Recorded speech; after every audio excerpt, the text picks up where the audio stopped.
They be like what it be like you already know what it is. It's your boy Calvin Lightmy Way, and this is Cut the Noise, Growing Through Conversation. And today I got a returning guest, my cousin, my friend, one of my closest confidants back in the day, and so forth and so on. Returning. So how you been, cuz? I've been good. I've Okay. been good. I've had some rough times, but I've been good. Okay. Right. So for those that don't remember, your name is Miss. Luciane Barksdale. I represent and I am the founder of ICare, inspiring change and aiming to rebuild empowerment. Mm. So you out here blessing and helping folks, empowering them to do what exactly? Basically, day to day activities. We focus on like growth for Mm. future. Okay. Letting go of the past is one of my Mm. passions, and just inspiring and motivating them in any area in life or walk in life that they may need assistance in. Okay. That's beautiful. So I want to go ahead and get this in the front of the forefront.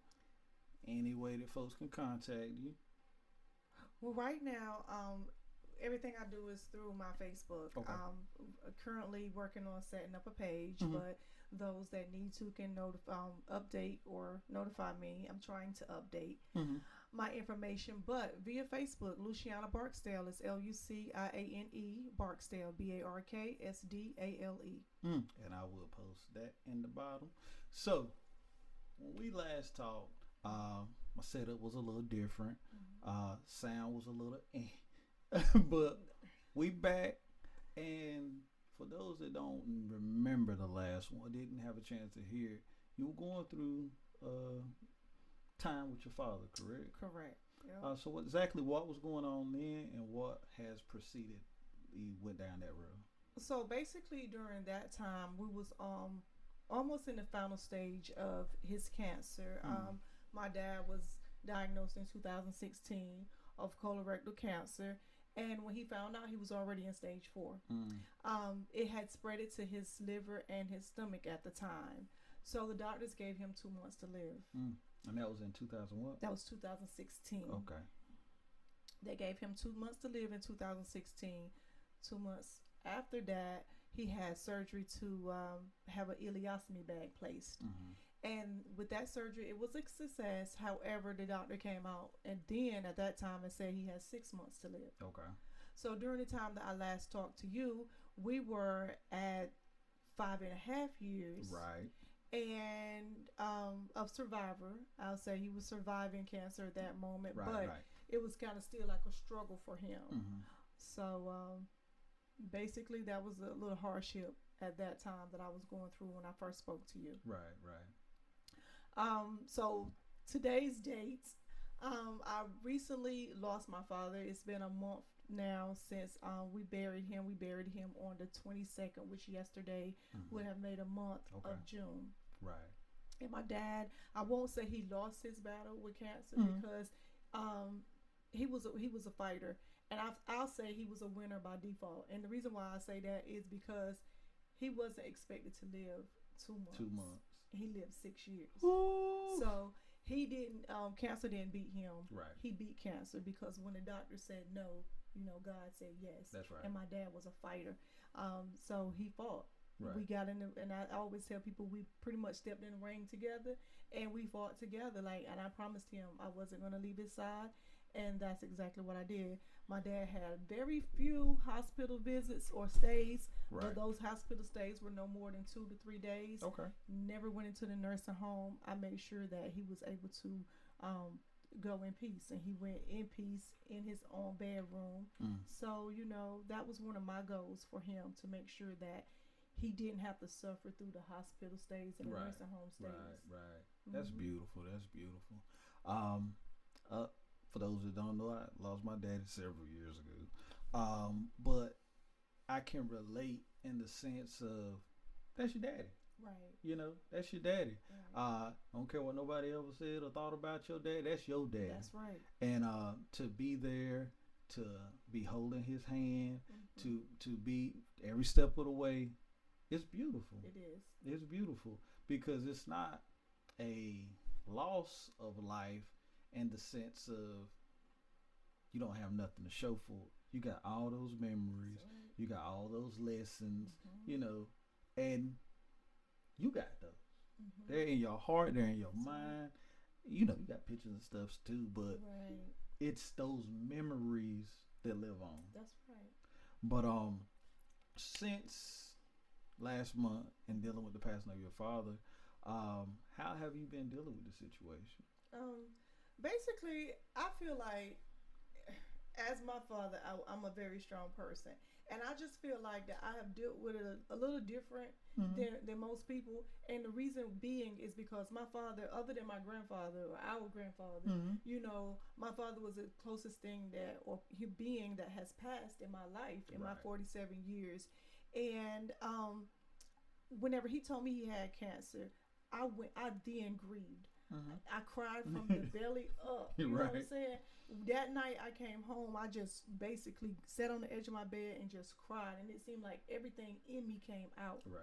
So I went through the fight at that point of grieving. Mm-hmm. And whenever that time was over, the cries was over, I was ready to go at war with this battle. Okay. So over the course of the month that my father has passed, um, I feel like I did everything I could for him. Right. I held his hand. I cared for him. I took off from work to make sure that these last 4 weeks, because he didn't go down until like 4 weeks prior to his death. Mm-hmm. So I felt like I needed to be there. So because I was there for him, I really don't feel a loss.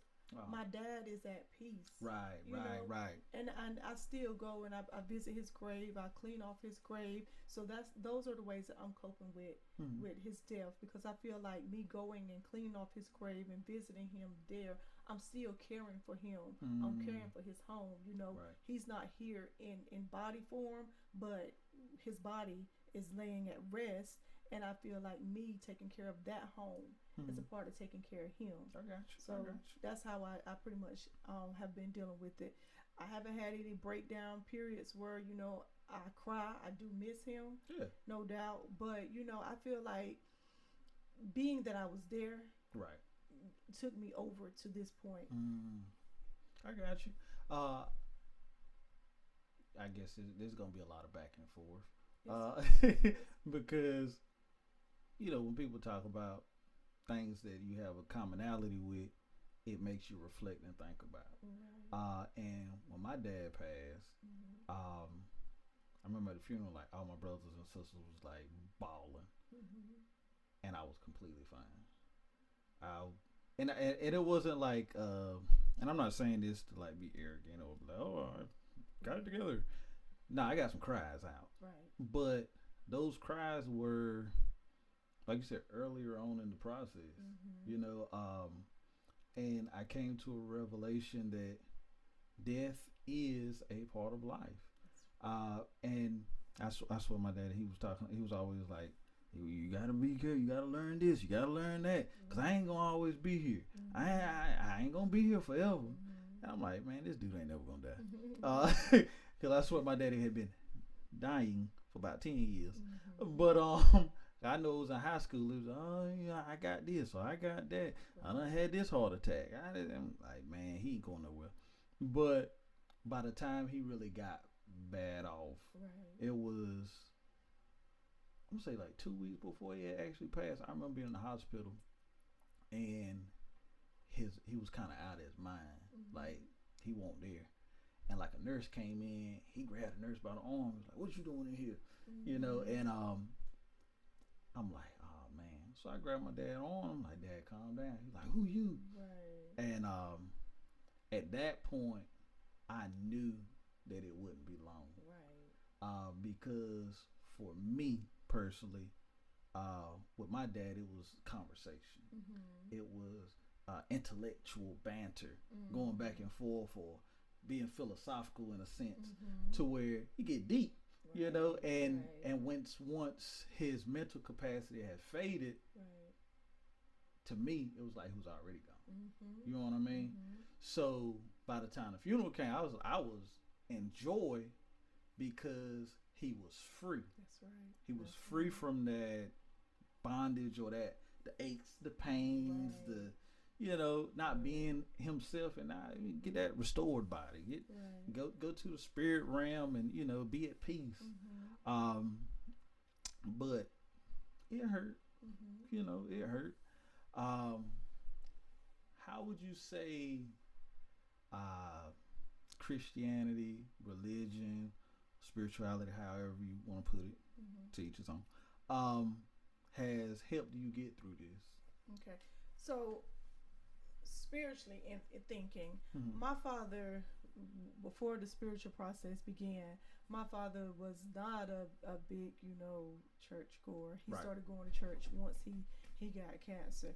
And for me to see my father at his weakest moments praying, then I knew that the other side would be better for him than this side. Right. And for myself spiritually, I am dealing with it because I know, as you said, that, his body was weak and there was nothing else that this life could offer him. Right. And I know that living and dying is something that we all have to do. Absolutely. And I look at it like this. We rejoice when a baby is born, and we mourn whenever someone dies. But when you're bringing a baby into this world, you don't know what you're bringing them into. You don't know what the future holds for them. You don't know what type of danger that they will be in once they start to grow. So we're rejoicing something that we know nothing about. Oof. And whenever somebody die, we mourning and crying, but everything that this person has went through in life, prior to death. Right. So the mourning shouldn't be in tears and sorrow or whatever. It should be rejoicing because this person no longer has to fight this pain. This person no longer has to struggle. You take a homeless person, that's on the street begging and different things like that. And then when the family do come together and need to bury this person, they're crying or in sorrow. That person is no longer begging, no longer needing somebody to take care of them. So that's how I look at it. I look at it as my dad is no longer suffering. To watch your loved one lay there in pain. And can't do anything for themselves it's hurtful. And my dad was a prideful man, and he wouldn't let me do anything for him. Oh yeah. So it was 2 days before he died is whenever I had to do total care, because no matter how weak he was, he still pushed himself. I got it. And he just would not. And then for my father to lose his mom 3 weeks prior to his death, I felt like the other side is where he needed to be. Right. Wherever it was that he was going, he needed to be there with his mom. He never knew his father. He was the only child, and I was his only child. So basically, it was kind of like in that family, the three of us. Right. So they had been together in the home since 1979. And for her to no longer be there, battling cancer and the loss of your mom, no longer being in the house, he was facing 2 battles at the same time. Right. So spiritually, I feel like he's in a better place than being here suffering. Oh man, I got you on that. I feel that one, because whenever I heard about his mother passing, your grandmother, and then it seemed like it was just back to back. I was like, Lord have mercy, because it's death. This is just my opinion. Death and funerals, it ain't for the dead, it's for us. That's how we start, getting through. We trying to deal with our emotions or come to grips with what we want there or what we didn't say, and this nigga owe me money. They folks come to funerals for that. They do. But like that's what the funeral side is. Right. But like and death is one-on-one. It's like, yo, I came in here by myself and now I got to go by myself. But to have family around or have someone around when you go is a beautiful picture. It really is. It really is. And like I was saying, 2 days prior to my father's passing, he started transitioning. And me and my daughter Tanique are very in tune with the spiritual world. And we knew that, him lying there, he was transitioning. and you can tell. And at one point, the day before my dad passed, he came out of his transition mode, like really woke up. And I got scared, and I called the nurses, and I was like, he's woke, He done went back a couple months, right? Yeah. But he's looking at us like, why are y'all here? And he's looking, towards the spirit world. And we knew at that point that he was basically transitioning. He was in 1 foot on earth and 1 foot in heaven. And this is the truth, because he would talk to us, and then he would talk to the spiritual world, and he would come back and say, "I wish you could see her." I've seen that. I've seen it. We knew he was transitioning, and he was kind of like disoriented in transitioning, like what's really going on. I see my daughter, I see my granddaughter, but I'm also seeing this. Right. See, y'all ain't supposed to be here. Absolutely. Hold on a second. Oh boy. I knew this one. Stop recording because it don't record that long, and I ain't want to choke. But absolutely, I've seen that myself with my dad. That there was times when he would see his grandmother, his mother, and almost revert back into a kid. He see them, and then he come back. He like, hold up, like, what y'all doing here? And I was like, Lord have mercy. Yeah. It's in the moment, it could be scary because you like, dang, like they about to go, but when you step back and take, emotion and like, cause it's really selfish for us at times to be like, Lord, don't take them. Right. Don't take them. I'm like, yo, uncle, cuz or bruh, been dealing with whatever they going through for so long. Right. For me to keep praying you here, it ain't fair to you. You know what I mean? Because we want another chance. We want that time. We want that, but to know that a person's in so much pain and anguish, sometimes we gotta let folks go. That's right. And my 5-year-old granddaughter Layla, she the day before he passed, she wanted to pray, and her prayer was a Bible scripture, and she recited the Lord's Prayer. Right. And that was her prayer.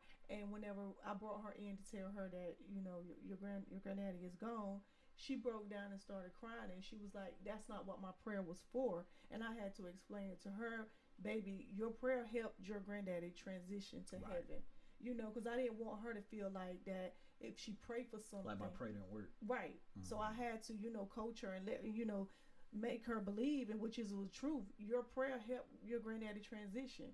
Because I said, God heard your prayers, and I know you was praying for him to stay here, but God had other plans for him. Right. So I had to redirect her that don't feel bad because you prayed, right? Because your prayer was in good faith. So, and even with adults, people of our age and older,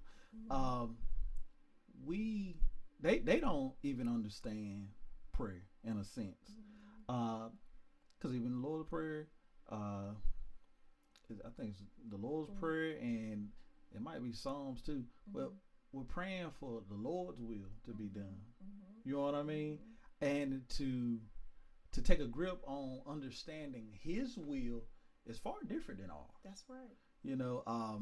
At times with my kids, we have at night we read some scripture, we pray, and every now and then I get a little deep. I'm like, all right, read, and I stop every line and I explain. Because at times we hear church, we hear Bible, we hear the Spirit stuff, but we don't understand it. That's right. We don't understand it. But once we get an understanding of this is the process, or this is the steps that go on, or when you pray, you're not really praying for what you want. You're praying for God's will to be done. That's right. Because if we're praying against Him, what's really gonna happen? That's right. You definitely. Yeah. Like God said, all right, it's time for you to come home. Lord, keep him. We wanna hold his foot. We wanna keep him down here for a little while longer. Like, nah. It's a selfish prayer. It's selfish. And like I said, with funerals in general, and I'm not speaking against funerals, but with funerals in general, they're not for the dead. They're not. They are literally for the people that are still here, so we can get our grief out. That we can, we can come collect and we can try to celebrate for this person or honor them. And, I wish I could have said, I wish I should have did, and shared various stories about a person, but it's not about them. Like, they good, they gone. God forbid somebody loses their life at a very young age or something tragic, or accidents and stuff like that. That's a different thing. We talking about time. You got grandkids, you got great grandkids, you got a legacy. Like, that's a beautiful picture to leave behind. You know what I mean? Versus, this 16-year-old. Right. You know what I mean? Like, that's tragic. Yeah. That we pouring out some cry for that. Yeah. But to move this on just a tad, what lessons? Matter of fact, before we go to the lessons, because that's usually where I go. I would like to dig a little deep, get those nuggets out that you learn. But before we go to that, what ignorance has come out of this situation? Because I know for sure that our people will mess up some mess behind a death, even behind a wedding. But what have you learned about people throughout this situation? Well, thankfully, I was the only child. Okay. And he was the only child, so I didn't have a lot of people to deal with. Right. He had very close cousins and two aunties that I included. And I wanted to include, but really I didn't have any problems. Okay. Everything from my grandmother's passing to my dad's was a smooth transition for me in life as far as trying to handle things. I didn't have anyone on my back wanting to do this, that, and the third. I was able to do everything I needed to do for both of them with no headache, honestly. That is beautiful. Even when my dad started getting sick, whenever hospice came in and said that, he have this many weeks, that many weeks, I was at the point where, okay, well, I'm going to the funeral home because this is my dad. And I know that whenever my father take his last breath, mentally, I'm not going to be prepared to go into a funeral home. However, it was very surprising to me. I was able to do that, but everything was pretty much covered. The only thing negative that I would say, even through the transition or before he passed, was when 3HC comes in, or Liberty, or whatever hospice services that one chooses. Right. Whenever they come in and those nurses say 3 days, 1 week, 72 hours, believe them.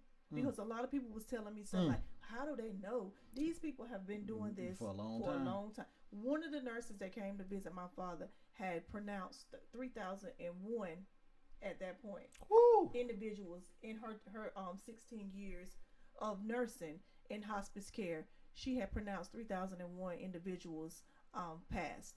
So whenever these people say 72 hours, believe what they say.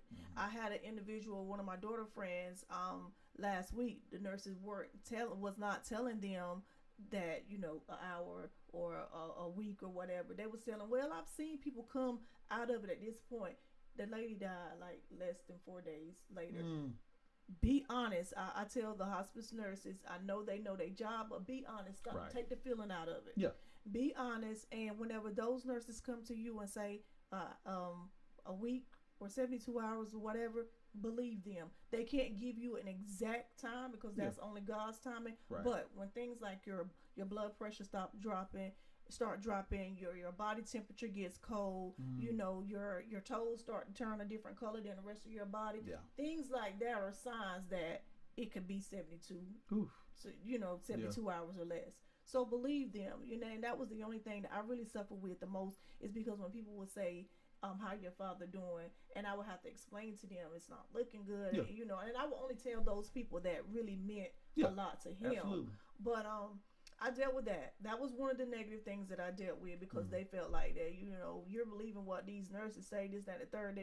They know what they're talking about. Yeah. I've been in nursing care since for 18 years, and they know. I worked in a nursing home. They truly know. The only other thing that I really dealt with on an ignorant basis, Calvin, was people calling my dad's phone after I've made post and tagged him in it saying he's weak. And they were calling his phone, and I was hearing all types of rumors that she's keeping the phone away from him. The last week of my father being on this earth was the weakest point of his cancer. Right. And he told me, tell people I don't want visitors. And you can imagine, and they should imagine, you laying there, lost weight, you're weak, you can't respond. You don't want visitors. You don't want people to see you like that. People did not understand that my dad didn't want visitors. They felt like it was a control from me. And it really wasn't. My dad just, he only wanted, to be honest, and this is nothing against my children because I have 5, but he really only wanted me and my daughter Tanique to care for him. He didn't want to take anything from anybody else. And those were the people that he wanted there to be there, because I felt like, being as prideful as he was, those was the only people that he wanted to see him at that point in his life, at the lowest point in his life. And so those are the only ignorant things that I really dealt with through my father transitioning, is that people feeling like I was keeping him away. My father was dying and I was honoring his wishes. Right. I would have never posted anything on Facebook about my father's transitioning or anything he had going on if he wouldn't have voiced that to me. Right. And I even had a lady in the community to say, why is she putting stuff like that on Facebook? Everything I put on Facebook, my dad talked to me about it first. Right.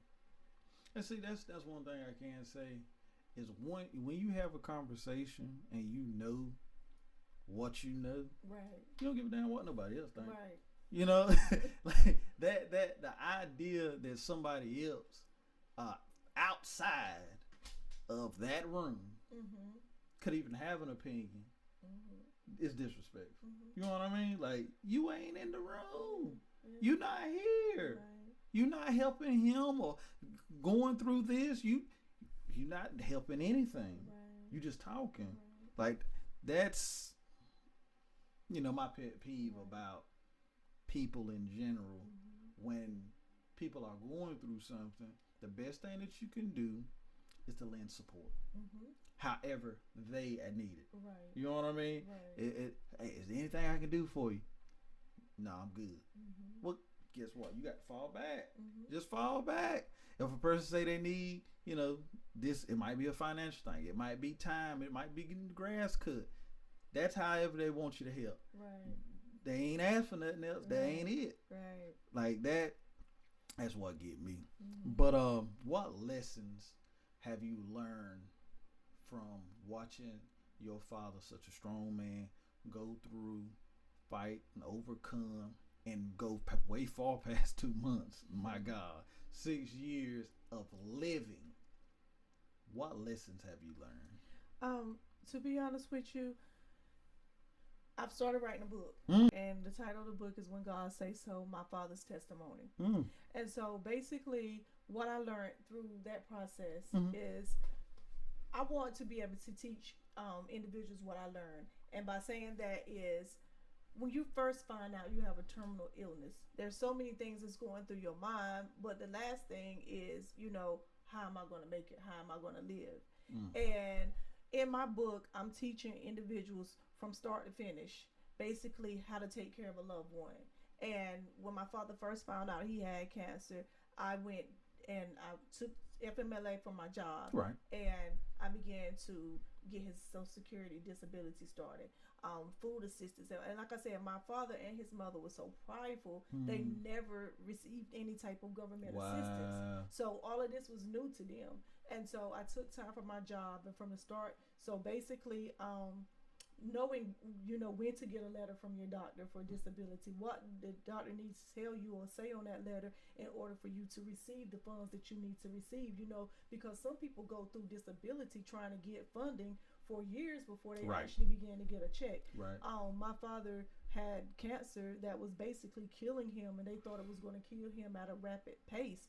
So being that the doctor put that into his writings whenever he wrote the letter, that helped my dad get his disability started right away. He didn't have to. Within 2 months, he had disability. Within 6 months, he had full disability Social Security income.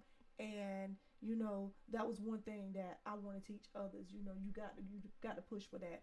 And with my grandmother, she never received Social Security. She only received retirement. So when she passed away, I was in the process of getting her Social Security started. She was 88 years old. And the only income she had was retirement. It was very little. So there's things that people need to know, that their loved ones are qualify for. Right. So basically, in the first couple of chapters of my book, I'm explaining the steps to receiving the benefits, Medicaid, food assistance, and stuff like that. Even transportation. I work into the transportation business, and we transport individuals back and forth to doctor's appointments. A lot of people don't know that service is available. Right. So the lessons that I've learned, I'm putting it into a book so others can know. Oh, that is beautiful. So those are some things that I'm doing, and basically telling my father's story is some of the things that I'm doing, and the learning lesson for me in life. Oh, that's awesome. So writing a book. You already ICare. You changing the game, helping folks. What, if you don't mind, could you actually share some of your father's testimony? Sure. Like I said, he was given 2 months. 2 months turned into 6 months. 6 months was with an ileostomy bag being placed, and the purpose of that is because the cancer had basically destroyed a lot of his stomach lining. So he had to have an ileostomy bag placed. Within 1 year, my father was a fighter, y'all, for real. Within 1 year, the ileostomy bag was taken away. It was totally transitioned, and he was able to start, going to the bathroom the correct, normal way. Right. So, that was a blessing for him as well, because whenever the ileostomy bag was placed, it was for life. Right. The only thing he had 6 months to live, so it was for life. A year later, it was taken away. So basically, everything went back to normal. So now he's at he's survived a year. And after that, basically he continued to fight on and off of chemo. And this past October of 2021, my father said, I want to get off of chemo so I can enjoy the holidays. So whenever he got off of chemo to enjoy the holidays, he went back in January to get put back on. But his levels was too high, and he couldn't be put back on chemo. So therefore, at that point, his body started deteriorating. Right. And the cancer basically got worse and took control. But one thing I can say about my father through the whole process, he never lost his mind. He started getting disoriented and out of, having out of body experiences or out of mind experiences once the day before. Prior to that, he never lost, because a lot of people going through cancer, they warned me. The nurses warned me he's going to start talking out of his head. He's not going to remember you. Just all types of things going on. But the day before he passed was whenever things like that started happening. So he was truly a fighter. So to go from 2 months to 6 months to 6 years, says a lot. And, he just didn't have regular colon cancer whenever he found out. He had stage 4. With few months to survive, but he survived 6 years. So I tell anyone, the doctors can say one thing, but until God say so, keep fighting, because the doctors say no, but God said yes. And in my father's situation, God said yes. 6 years, he said yes. So just keep the faith, and that's what we did. My father gave his life to Christ, and he just fought this thing in a spiritual realm. He just went through life knowing that this is going to take me out eventually, but I know God. And so we kept the faith, and that was just his fight. So it's going to sound like a weird question, but I'm going to ask it anyway. How valuable to you have these last 6 years been? It's almost like winning the lottery, honestly, because had my father passed the 2 months they gave him, I would have only been able to give my father 2 months of more love. I was able to give my father 6 years, and through those 6 years, he witnessed the birth of three great grandchildren. You know, Right. so that's very valuable. He witnessed the birth of 3 great grandchildren, seeing his older granddaughter get married, Mm-hmm. and so those are things that I value the most. And it's almost like I said, winning the lottery, because a lot of people don't get that. Right. Right. People, when people find out they got cancer, either they give up Right. and don't survive, or the cancer is too severe that they can't survive. And that's one thing about individuals. We wait until it gets too bad There you to go. go to the doctor. Mm-hmm. My dad had not been to the doctor in 23 years. Wow. He had an incident where he had a welding incident where he cut his finger off. Mm-hmm. And that was the last time pretty much he had been to the doctor. Wow. And that was about 23 years ago. So whenever you start having signs and symptoms, know that the doctors are here for a reason. Absolutely. I hear a lot of Christian people say, God got me, this, that, and the third, and no doubt Lord have mercy. He do have us covered. Yes. But God put medicine on yes. earth. Yes. Yes. He gave the doctors the education and the mindset to go further, to receive this education, to become doctors, mm-hmm. so that they can diagnose you with different things and treat it and help you. Right. And I don't agree with getting on all types of medications, but I do agree with going to the doctors and finding out what's wrong with you, because they may be something of the earth, natural remedies that we can do to help cleanse our body mm-hmm. of sickness and things like that. We don't have to take the medicine all the time, but go to the doctor. I truly believe in yearly checkup. Mm-hmm. You got to have a yearly checkup. That's right. Get your physical, get you some blood work, Mm-hmm. and get those levels checked out. That's right. Because early signs, the levels look a little funny, Mm-hmm. yeah, and then they get you in for that follow up. But especially as brothers, prostate, colon, Mm-hmm. these are not no exams that you want, but these are exams that can save your life. That's right. Especially if you got a family history of these, get checked out. That's right. It once a year, once every 5 years. That's how it works. Mm-hmm. But get yourself checked out. Right. And our reality is, we got to use wisdom. Mm-hmm. There's a lot of individuals in this world that lean so far on worldly understanding, and there's some people that look so far on the other side of spiritual understanding, and we got to have wisdom to use all of our resources. That's right. You know what I mean? That's right. We gotta be spiritually inclined. Trust the Lord. Mm-hmm. Pray and seek understanding. Mm-hmm. But if you got a hurt or you got a pain, get a doctor to look at it. That's right. That is not saying that you don't trust God. That's not saying that you don't believe in healing. Mm-hmm. That's saying that you want just an opinion. You want to find out what's going on, and then you can seek out from that point on. Mm-hmm. But at least find out, get a diagnosis early as possible, because the quality of life that we can live, the abundance of life that we can live. Because just think about it. If your father would have never found out in those 2 months, he could have been gone. That's right. But to find out, to get treatment, to take various surgeries and stretch this thing out and fight. Mm-hmm. Like, this is just me. Life is hard. Mm-hmm. Life is hard. You can be broke. Life is hard. Right. Life is hard. You can be rich. Life is hard. That's right. Pick your hard. That's right. What kind of That's pillow right. you want to sleep That's on? right. That's You know right. what I mean? Like, That's right. what kind of life? What quality of life? What type of Right. experiences and memories? Like, do we want to limit ourselves to a small mind, a small mentality, a small life? You know what I mean? Like, just a little small. I ain't been nowhere. I ain't seen nothing. I'm living though. I'm making it. How you doing? I'm making it. I can't stand that. Like, I'm trying to get by. Like, that small. There's so freaking much out here That's right.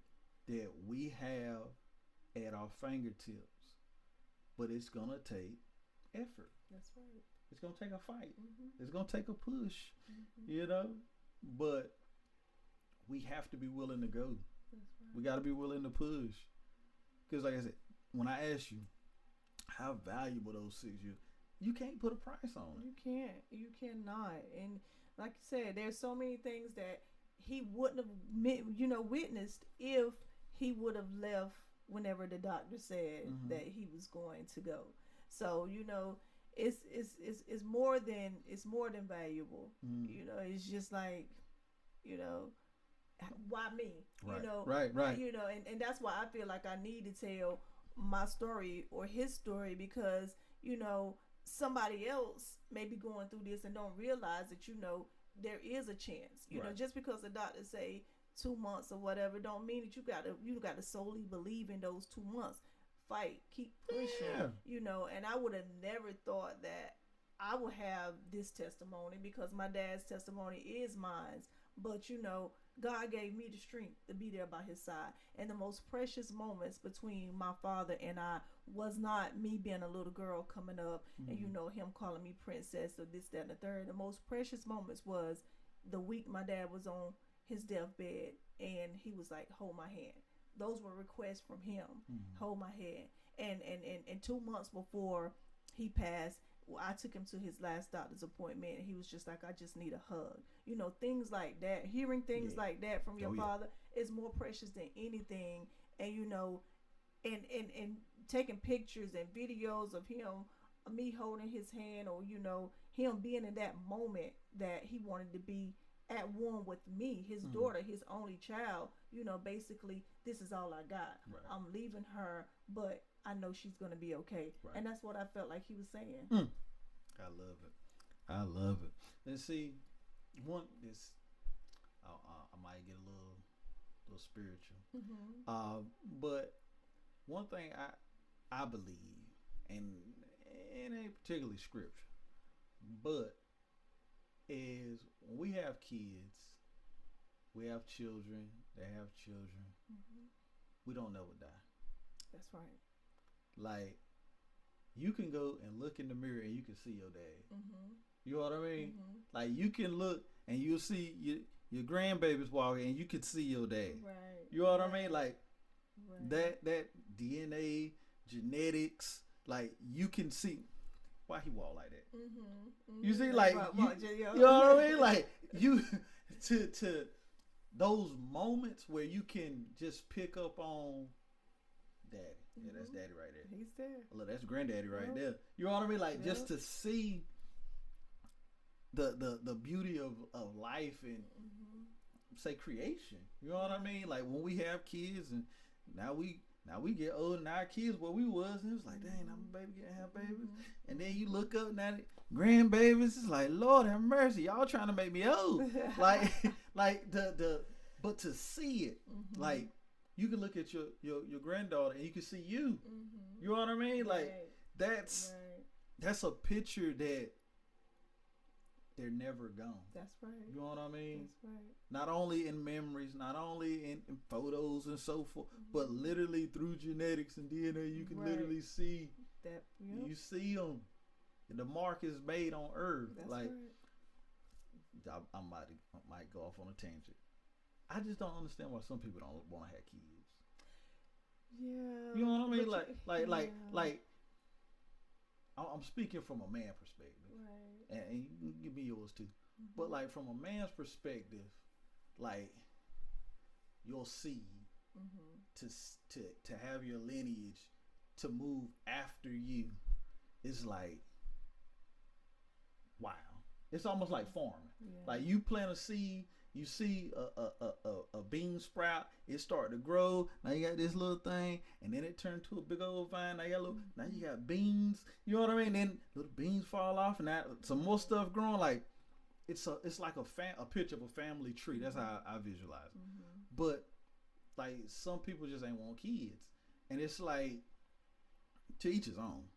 But to not to lay down one day and it's over, and I'm gonna say your genetics, your genetic DNA, it stops with you. That's right. Like, I don't understand that. Right. Like, that's just me. But to see, because I mean, obviously I got kids, but to see little me and Little Lee. You know what I mean? And then see them moving and the way they pick up their little mannerisms and their personalities and you see them growing. It's like, man, you have a chance to go further than I ever went. You know what I mean? Like when that's why I'm gonna let you talk. But like it's like the way I see family life, generation to generation. Our great grands, like past Percy, before his Johnny Barksdale, right? What he was able to have, and then his kids, then Percy and their lineage, what they were able to have, his kids, and then their kids, which is our generation, then what we were able to have, and it's like each generation we have an opportunity. It ain't guaranteed. We have an opportunity to go and have and do more. Right. But even an opportunity without action is still nothing. That's right.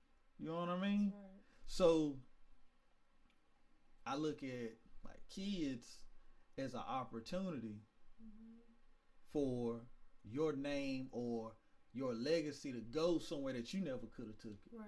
You know what I mean? Right. Like that's the beautiful thing for me. Understand.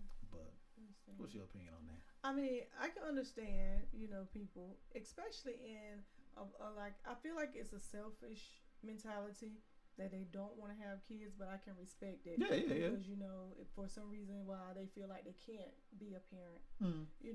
But I look at it also in long term, like who was guaranteed to take care of you?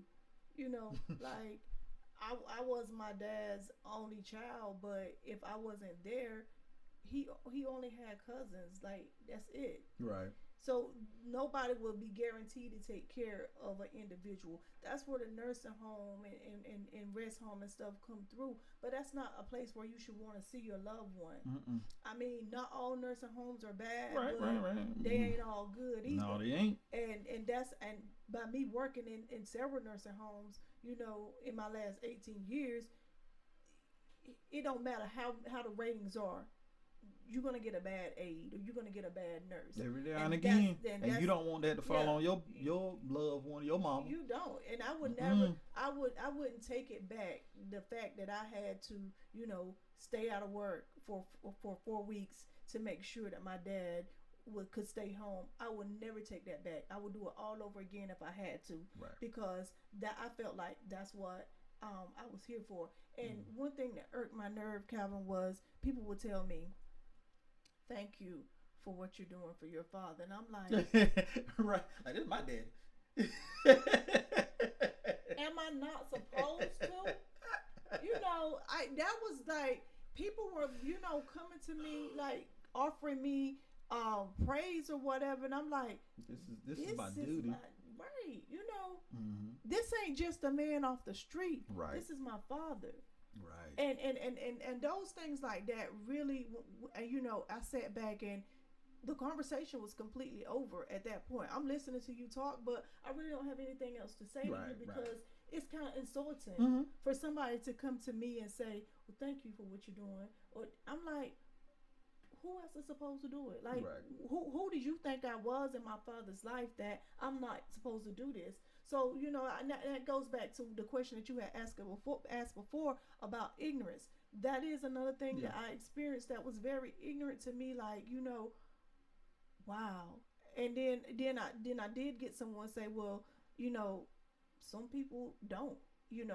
Other people don't do what you're doing for your parent. And I'm like, I couldn't see it. Right. I couldn't see it.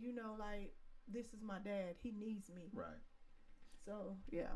And see, now, when it comes to that, it's like relationship. I'm gonna say it like this because I'm just take you out the picture and take your dad out the picture. Let's just say we got Daddy-O over here, and he had 10 kids, but Daddy-O ain't take care of none of his kids. He wanted their life. He had a relationship with them. Right. Daddy-o need a kidney. Mm-hmm. Now, it's been 30 years, he ain't talked to none of these kids. Now, he go over here shopping for a kidney. Mm-hmm. But these kids ain't want nothing to do with him. Mm-hmm. I don't see nothing wrong with that. Because if you have no relationship, you haven't planted anything into that seed, Right. you haven't done anything for that individual, that person owes you nothing. Nothing. But if Daddy-o had these 10 kids and he was at every function that he could possibly make, or when he wanted to function, he was out here working and grinding so that he could provide a life for these kids, and he did this, I don't think there'd be a problem with any of them trying to help their daddy. That's right. Because with relationship, that deems anything. Like, everybody got best friends, right? Right. I feel like best friends is those people that came in your life and they stuck. You know what I mean? Like, they came in, y'all clicked, y'all connected, and time can go as far as it want, but y'all always got that connection because you always there for them, they always there for you.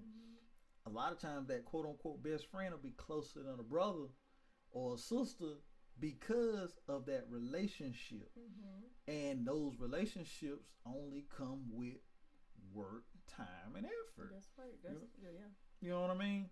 But like you said, I'd totally be offended myself for someone to tell me, "Oh, good job for doing what a good daughter or what you're doing for your dad." Like, it was very disrespectful, and I'm looking. It was shocking. Like, it was so shocking because I didn't only hear it one time. I heard it several times. Really? Yeah, I heard it several times over the course, and I'm like, what was I supposed to do? And I've always been the daughter in his life, right? Right. So it won't like you. Right. I just popped up out the, came out of nowhere. So it was kind of that's disrespectful. It was really disrespectful.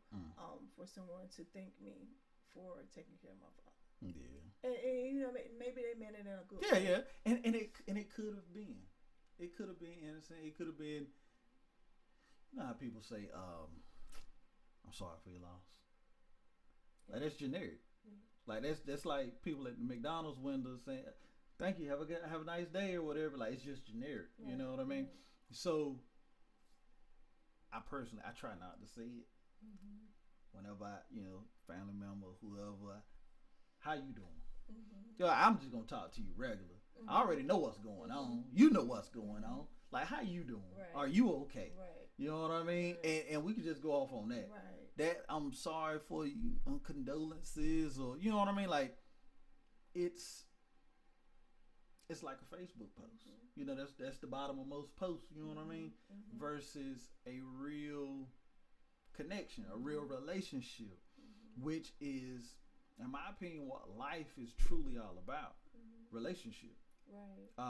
When we have relationships with people and we can develop those, we can hone those, we create memories, and we can go and experience and see. That's life. Without that, we ain't got nothing. Right. Like, imagine life without relationship, without any boyfriend, any spouses, without the friendships that you have, without those contacts that call and text you and just check up on you. Imagine life without them. That's kind of empty. It is very empty. Like, to discredit or be without that is to be without living, in my opinion. Yeah. And I even think that to live a life with no fun, no activities, no travel, that's a lonely life too. It's like a waste of life.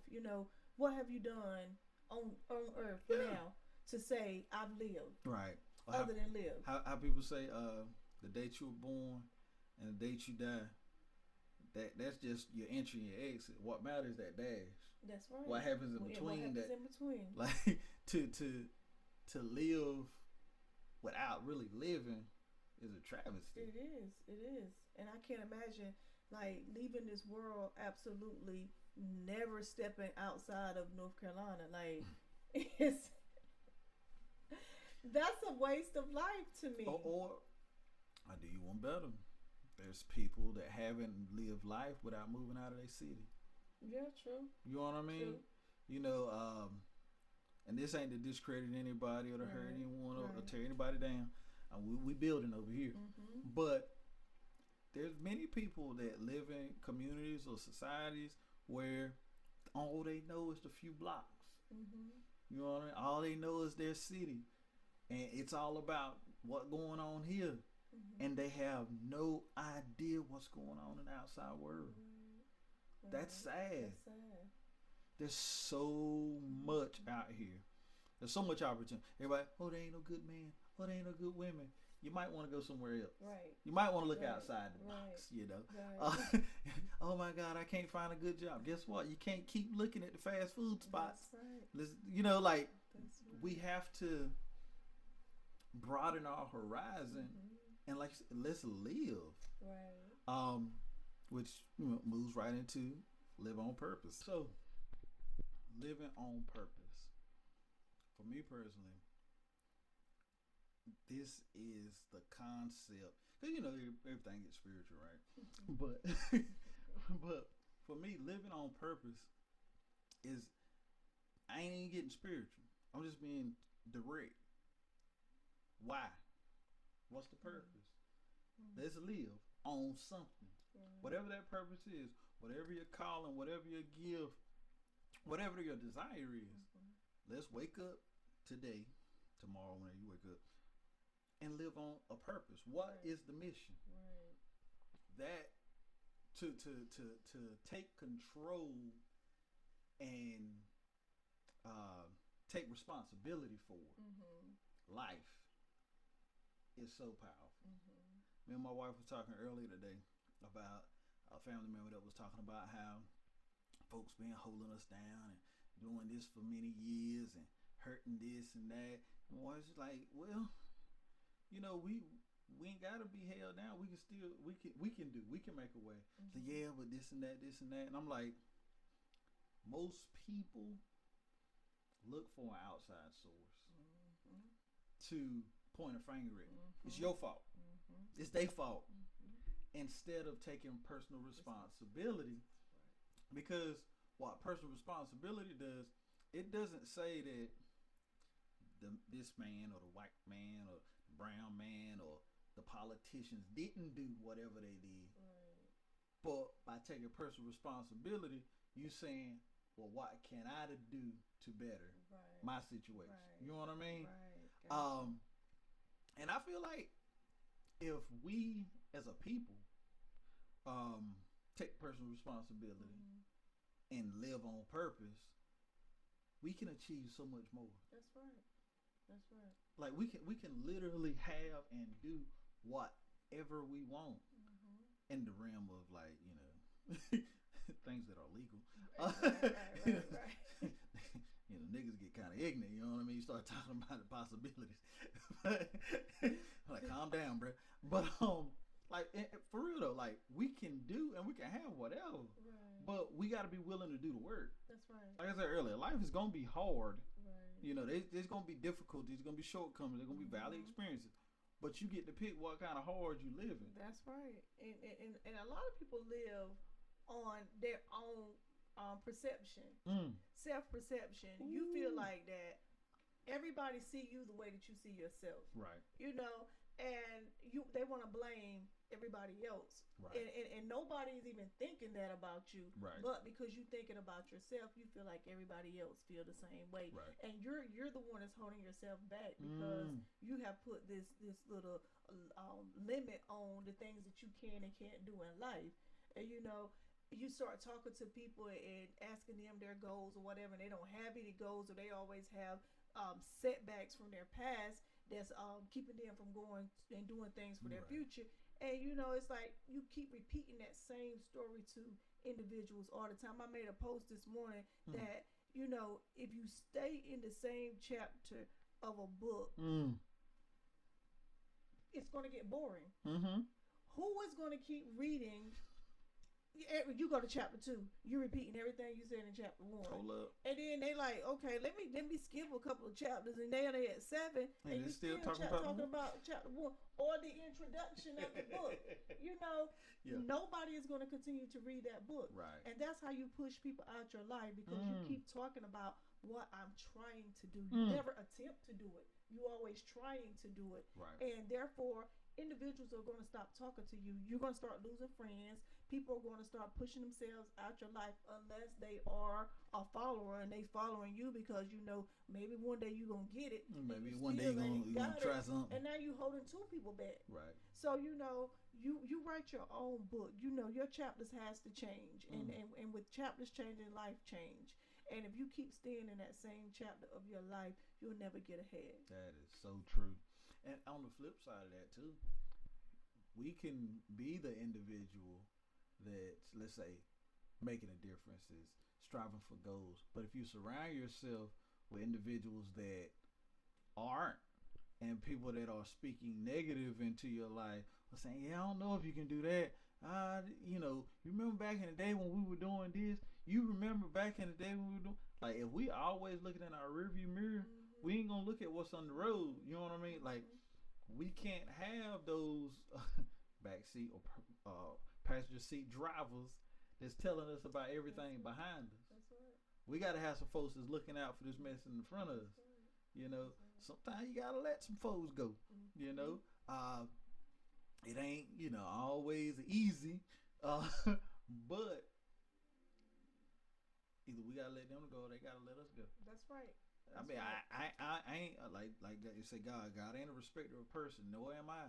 If the individuals around you ain't trying to move or go or strive to do anything, and it's just, I'm great with here. I ain't looking to go no further. I ain't want none of that. I'm just here. I can't stay here.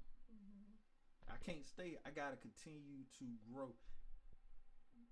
My thought process is, if you're not growing, you're dying. You're dying. Absolutely. Period. If you're not growing, you're dying. And that's spiritually, that's financially, and that's mentally. Your education wise. Right. If you ain't expanding your mind or trying to grow and develop or be a better version of yourself, I can't do nothing for you. That's right. And I have lost a lot of friends. I try to hit them up every once in a while, you know, birthdays and stuff. And the only reason that happens is because of the relationship, you know, in the past.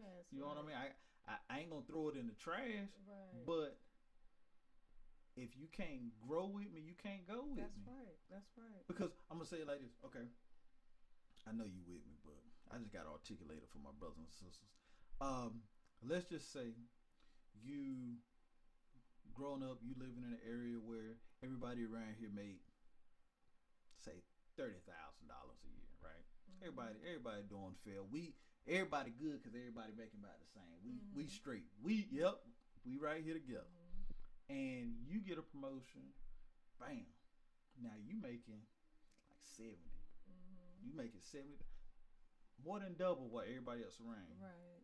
Now, because you making double, I mean, you got a bigger cushion. You know, you might can drive something a little different. You know, your yard might start looking a little better. Hell, you can afford to go somewhere else. Now, because let's say you move or you go somewhere else, that don't mean that you any better than anybody as a person. Only thing that says is your value to the marketplace has increased. That's right. Your value to the market, because people don't pay you just because they want to pay you now. Right. They say, you know what, I feel like give me $50,000. That don't happen, because if you did, I swear I hope somebody bless me. Right. God bless me. Today. Email likemyway@gmail.com. But blessings.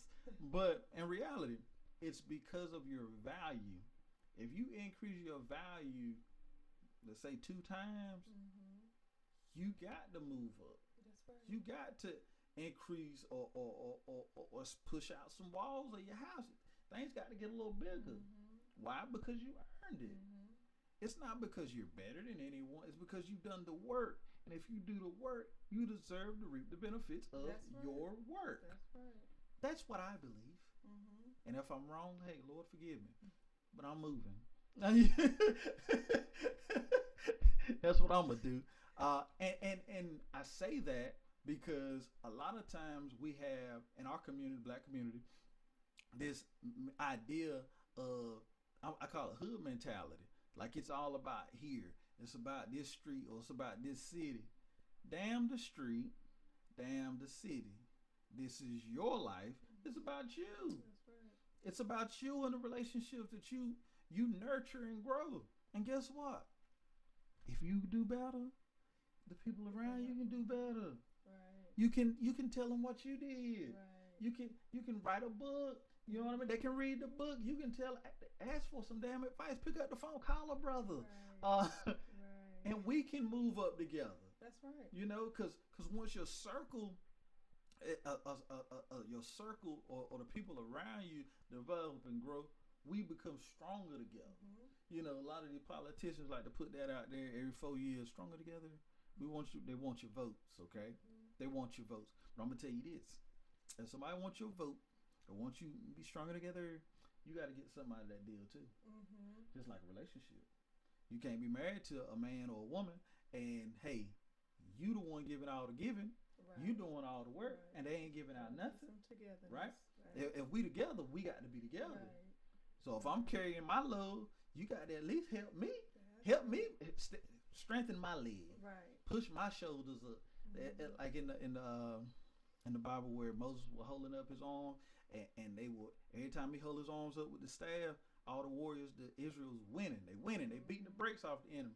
He get tired. His arms come down a little bit. Israel started getting their tail whooped. So the people around Moses started. They put their hands up under and lift him up. And as they held him up, he can keep his hands up, and Israel won the war.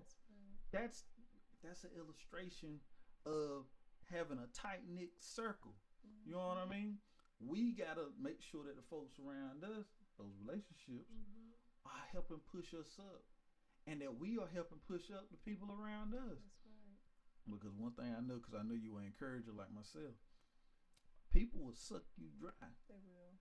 People will suck you dry, coming telling you what they got going on and what they need, and they need some more advice, and I need help this, I need help there, and soon as you hit, most people, not all y'all, some of y'all are right now, but most time, a lot of the time, some of the times, when you need an ear, you need, a shoulder to cry on or somebody to talk to. I got to talk to you later.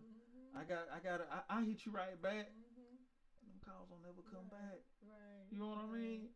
Right.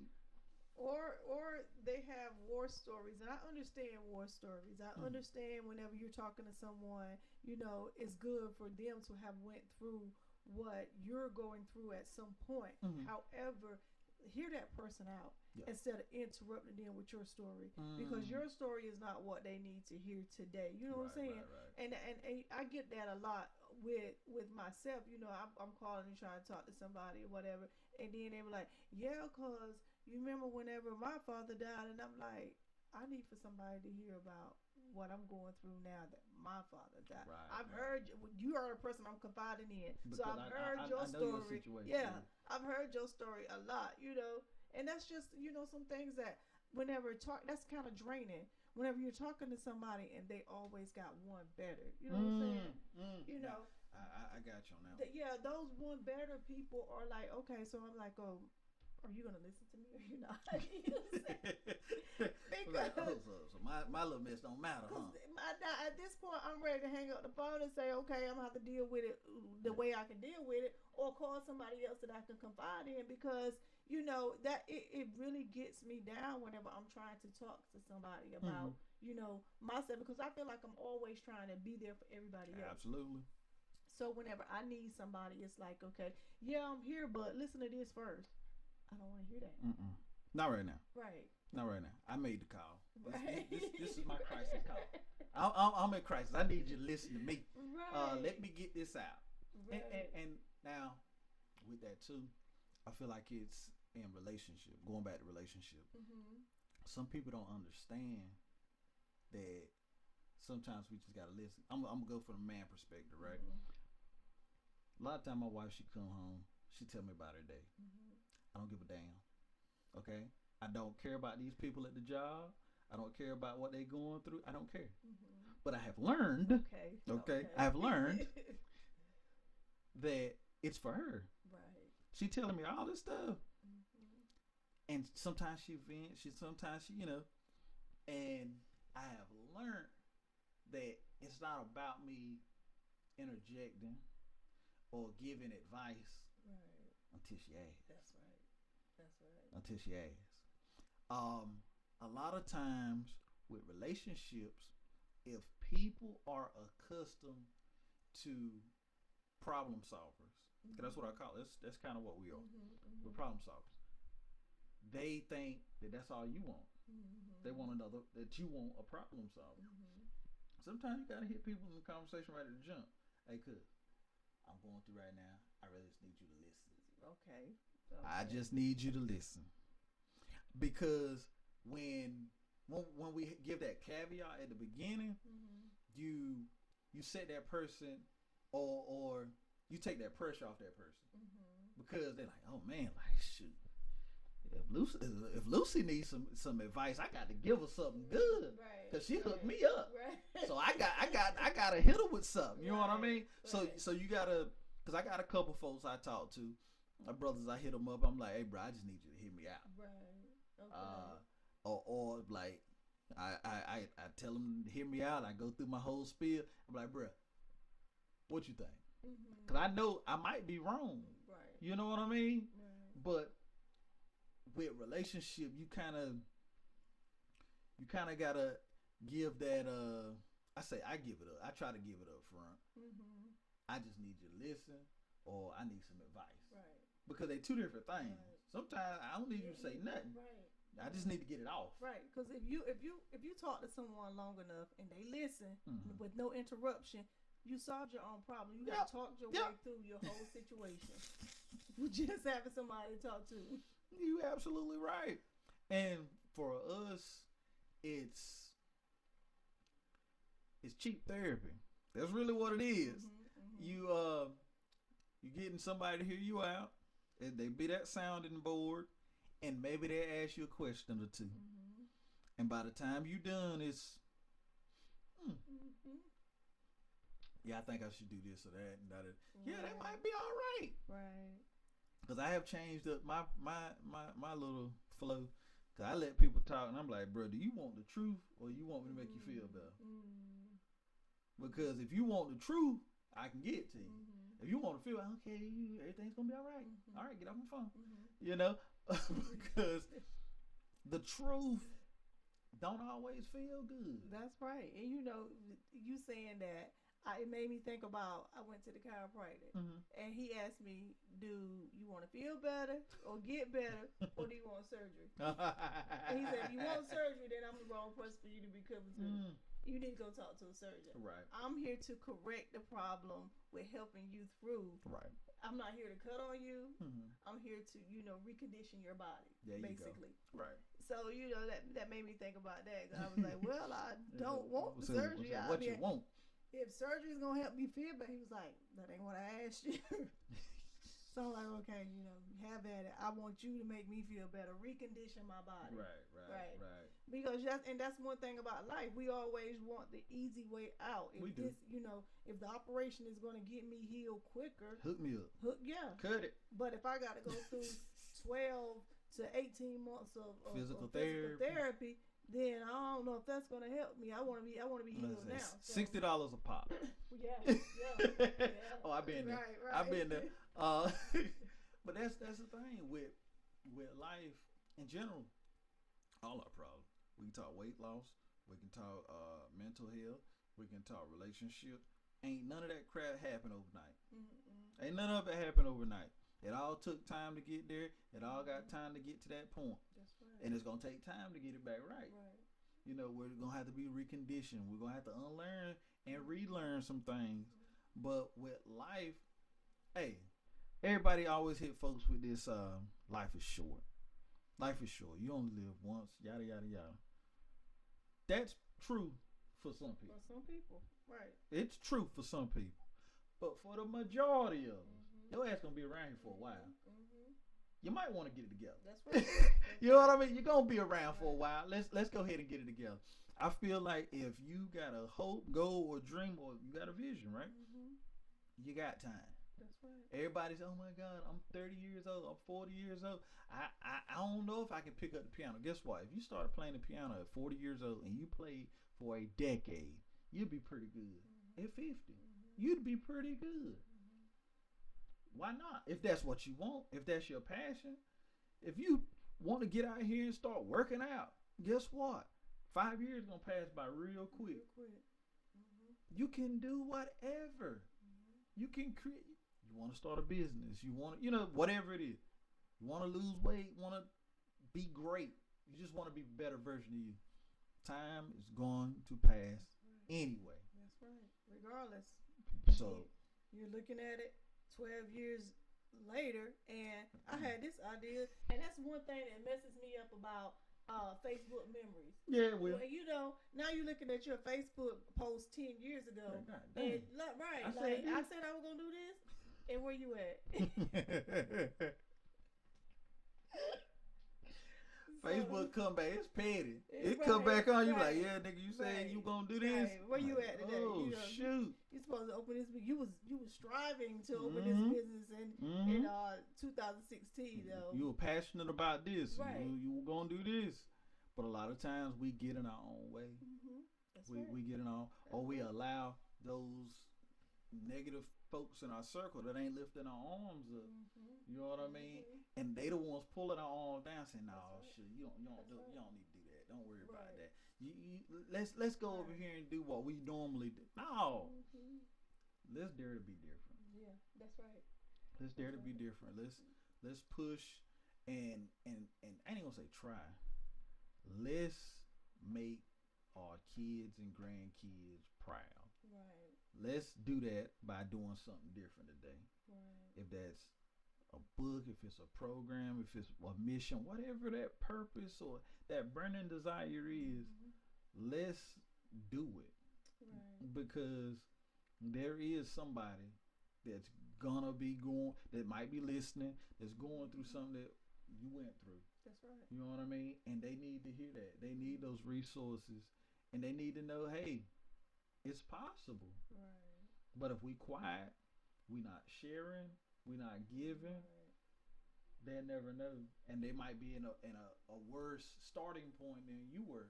You know what I mean? They might not be there spiritually or strong enough to deal, and like, man, I don't know if I can take care of pops or moms if yada yada yada happen, or I don't know if it's possible.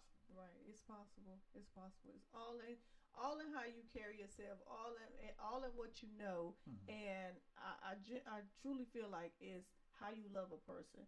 You take out time for who you want to take out time. You give your time to who you need to give it to, based on how you feel about them. And if you feel like know that your loved one or your parent is not valuable enough for you to take off 2 to 3 weeks from your job, and you'll figure it out. God will make a way. Right. If he see you or striving to take care of this individual, his child, because we're all God's children. Right. And whenever God puts someone in your path, and you do everything you can to take care of them or make sure they're good, he's gonna bless you. Yep. I was out of work for a month with my father and my grandmother. May 22nd, my grandmother passed. June 17th, my father passed. I was out of work between those 2 times. I would go back to work, then I would have to be right back out. And I've never missed a beat. Right. God made a way. All my bills got paid. My check, my work check was short, but my bills got paid. Right. And that's because I feel like I was blessed because I was a blessing. God gave me the resources I need because I was being resourceful in other ways. So, if you step out on faith and you do what, it is that you need to do, or you feel like you're called to do, whomever you look up to, your higher being or whatever you have, is going to make sure that you're okay. Absolutely. You know, so I'm okay. You know, yes, I wanted my July check to be a July check Right. because I get paid once a month, but I didn't miss it. Yeah. God made a way. My bills is paid. There's nothing behind, and I know it's because I did what thus said the Lord. I Mm-hmm. took care of whom God put in front of me to take care of. Had I turned my back on my dad, Mm. and he was left there to go through this alone, then I was beating myself down as well. Mm-hmm. So I did what I needed to do, not only for my father, but for myself. Right. Right. And we need to look at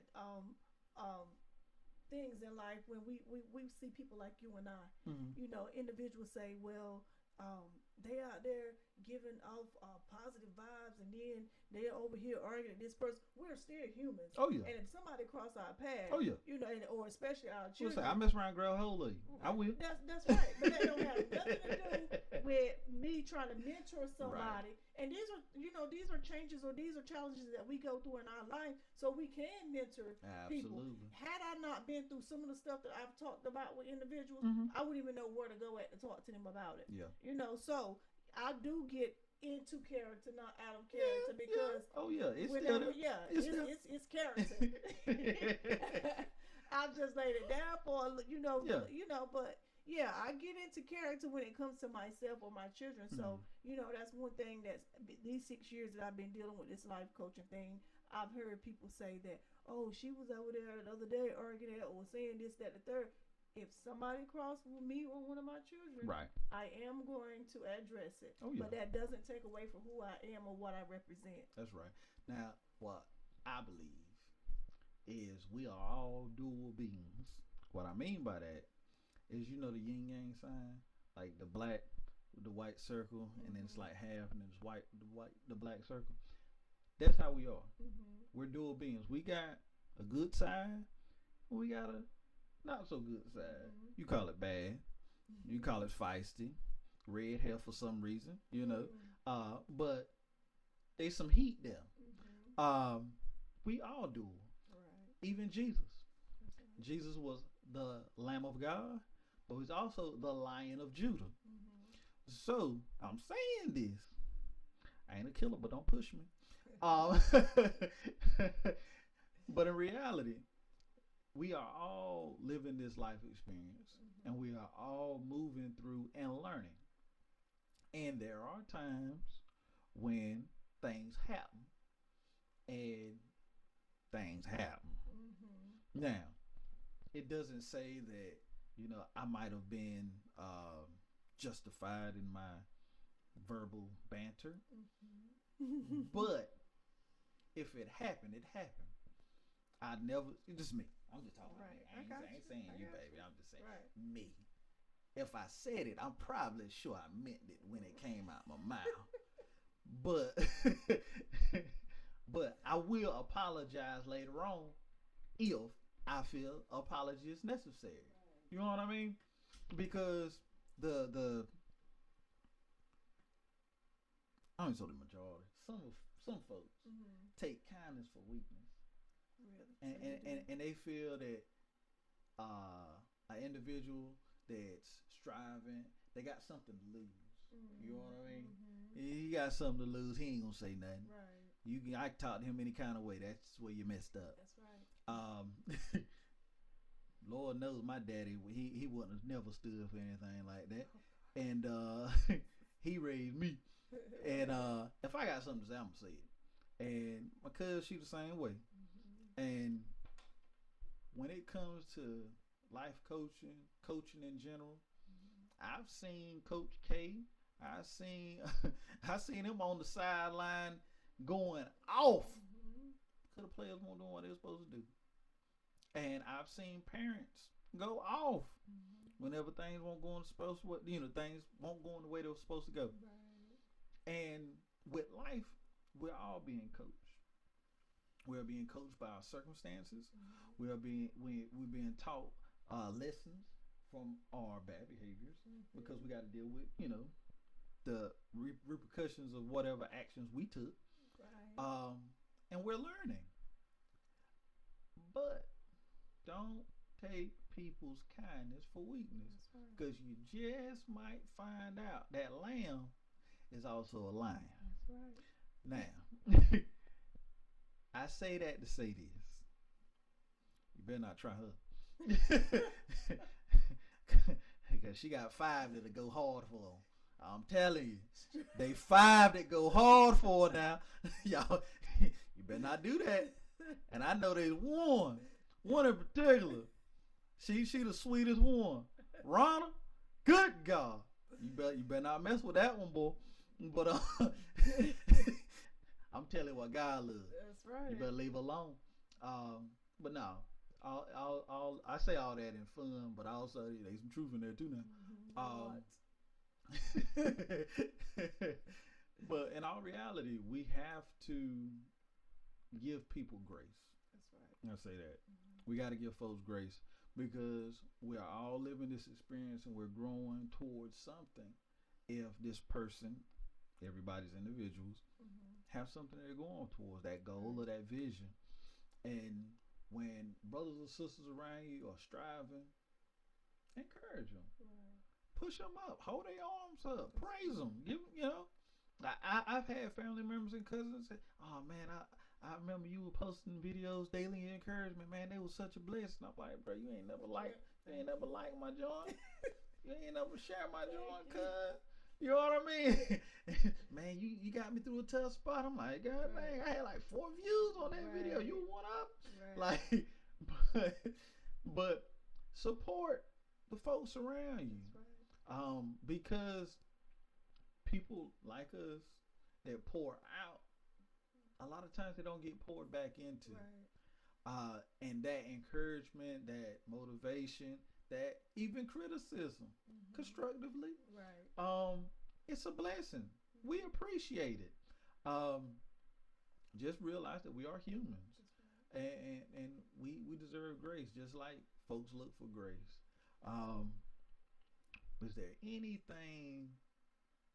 It could be off topic, or anything that's happened, or even speakers that you listen to, or things that have happened in the culture that you want to talk about, or someone that you got a good nugget from in the last month or so when you've been going through? To be honest with you, I do listen to spiritual coaches. I listen to Les Brown a lot. Yeah, that's my dog. Maverick City Singers. Maverick City Singers. That I am very spiritual, and those words in those songs and how those young people praise God has really brought me through. You know, some nights whenever I just can't sleep, if I turn on one of their songs, it's just like a lullaby and I sleep good for the rest of the night. So even though that I have coaches that I listen to or whatever, worship music has pretty much been my stronghold. I feel like that's what have gotten me through some of my toughest times. Not really listening to other people speak or talk. I just need those words. And if you listen to the words of that worship music, it takes you at another level in life. And I know even whenever I had my grandmother's funeral, I got through the whole funeral like fine. Right. I wasn't in mourning. I was, it was okay. But whenever before we got ready to view the body, everybody thought that I broke down and was crying because it was time for us to view my grandmother's body. But the keyboardist at that time started singing Never Would Have Made It. And I thought about me. My grandmother was in the nursing home in Sanford. Sanford is an hour and 10 minutes from me. So I thought about my dad is in hospice at home.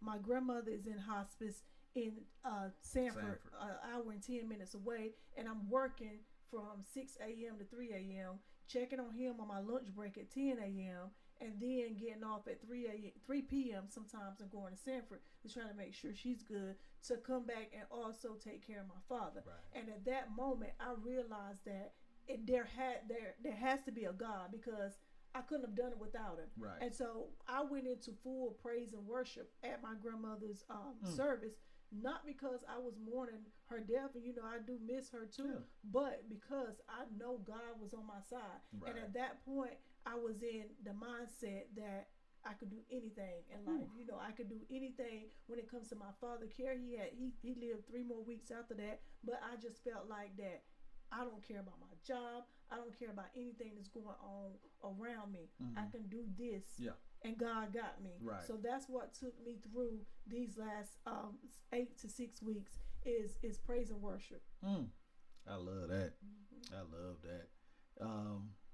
Well, on the flip side for me, it won't praise and worship. But I've been listening to Kevin Hart. Okay. He's got a series that's coming on Peacock, but you can watch it on YouTube. You know, people, they upload everything. But where he do interviews, and I guess it's been going on for like a year or so. Okay. And he did an interview. The last two I watched was an interview he did with Jay-Z and one he did with Chris Rock. I watched that one yesterday.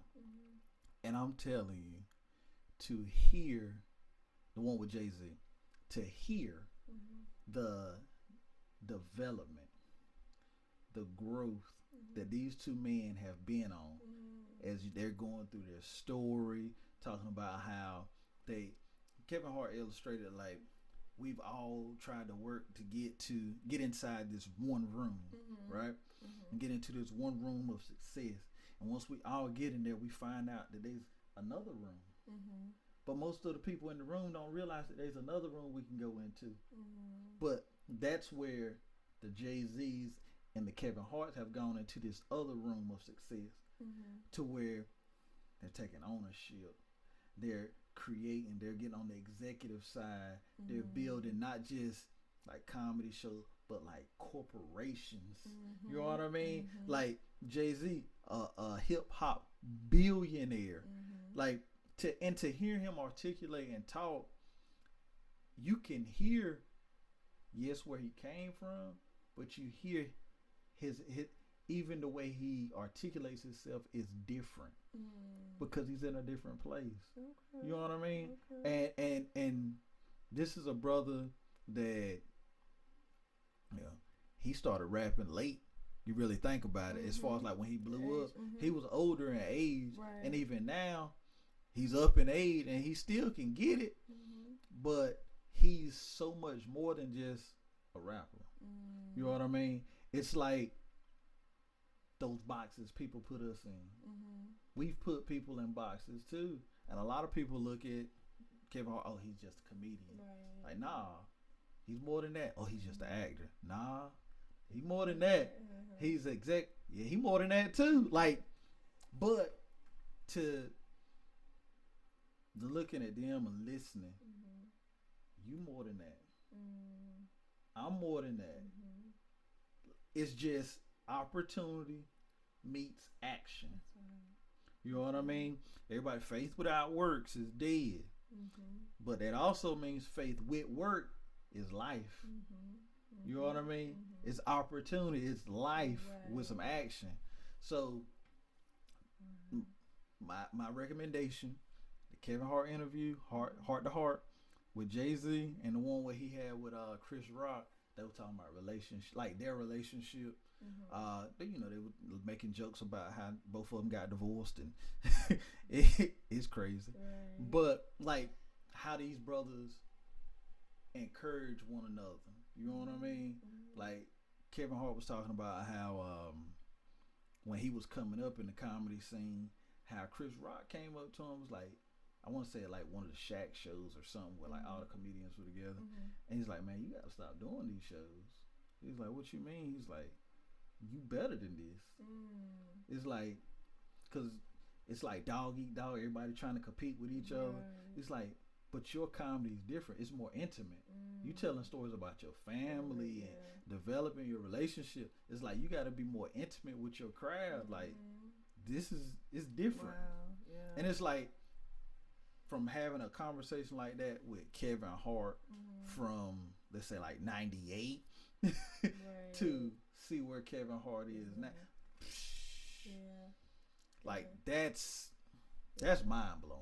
That's right. But just to see growth in other people and even people that we say are successful or we see as successful from a long time ago, how they're still pushing the envelope. Like that means a lot to me. And That's been motivating me. Right. But I don't know. I love that. I love to see our people do great things and not feel limited.